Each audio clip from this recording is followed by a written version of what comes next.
তাহাজ্জুদের সালাতের সঠিক নিয়ম কি? প্রিয় ভাইয়েরা, আমাদের অনেক প্রশ্ন আসে, আমরা অনেকে জানি না তাহাজ্জুদের সালাত, এই জন্য অনেকে ভয়ে পড়ি না। অনেকে ফোন দিয়ে জিজ্ঞাসা করে, হুজুর কোন নিয়মে তাহাজ্জুদের সালাত আদায় করলে আল্লাহ রাব্বুল আলামিন সবথেকে বেশি খুশি হয়? তাহাজ্জুদের সালাত কিভাবে আদায় করব? অনেকে বলে তাহাজ্জুদের সালাত আদায় করতে হবে সূরা ইখলাস প্রথম রাকাতে 7 বার, পরের রাকাতে 3 বার, প্রথম রাকাতে 12 বার, পরের রাকাতে 7 বার। এ ধরনের বিভিন্ন নিয়ম রয়েছে। এভাবে পড়তে হবে, সুন্দর করে গোসল করতে হবে, সুন্দর ড্রেস আপ করতে হবে, একবারে নীরব একটি জায়গায় চলে যেতে হবে, অন্ধকার একটি জায়গায়, একাকিত্ব জায়গায় গিয়ে সেখানে আল্লাহ তাআলাকে ডাকতে হবে, নীরবে নিবৃতে আল্লাহ তাআলাকে ডাকতে। বিভিন্ন ধরনের নিয়ম আমাদের শোনা আছে, আমাদের জানা আছে। প্রিয় ভাইয়েরা, কিন্তু বেসিক নিয়মটা কি?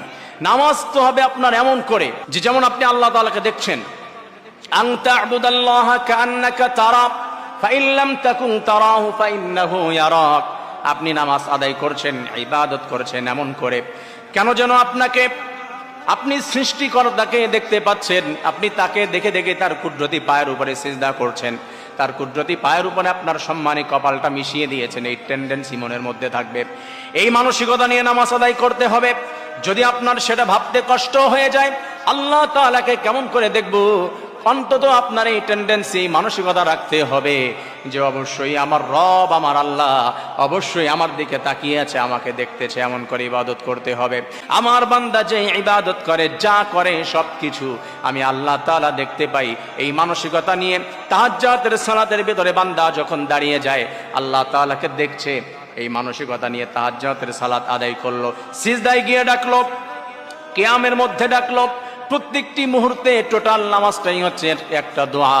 আল্লাহ তাআলা বলে, আমার বান্দা এমন করে তাহাজ্জুদের সালাত আদায় করলো, নীরব জায়গায় হাত উঠিয়ে দিয়ে আমার কাছে ক্ষমা চাইলো, যা কিছু চাইলো, আমি আল্লাহ একটি দরখাস্ত ফিরিয়ে দিতে পারি না। আমি আল্লাহ প্রত্যেকটি দরখাস্ত কবুল করে আমার বান্দাকে সফল বানিয়ে দেই।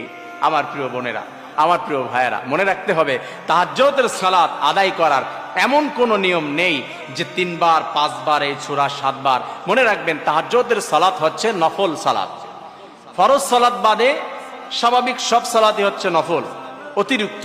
তাহাজ্জুদ আপনি পড়লে সওয়াব আছে, না পড়লে গুনাহ নাই। এটা নফল নিয়ত করে যে তাহাজ্জুদের সালাত আদায় করছি 2 রাকাত। নিয়ম হচ্ছে আপনার 8 রাকাত পড়তে পারলে সব থেকে বেটার। রাসূলুল্লাহ সাল্লাল্লাহু আলাইহি সাল্লাম সারা জিন্দেগিতে তাহাজ্জুদের সালাত আদায় করেছে 8 রাকাত করে। আপনি চাইলে 8 রাকাত, চাইলে 4 রাকাত, বেটার।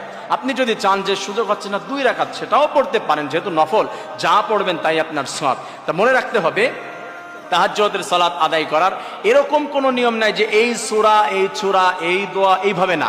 স্বাভাবিকভাবে নফল সালাত যেভাবে সেভাবে আপনি আদায় করবেন। আর এটা আদায় করতে গিয়ে আপনার যে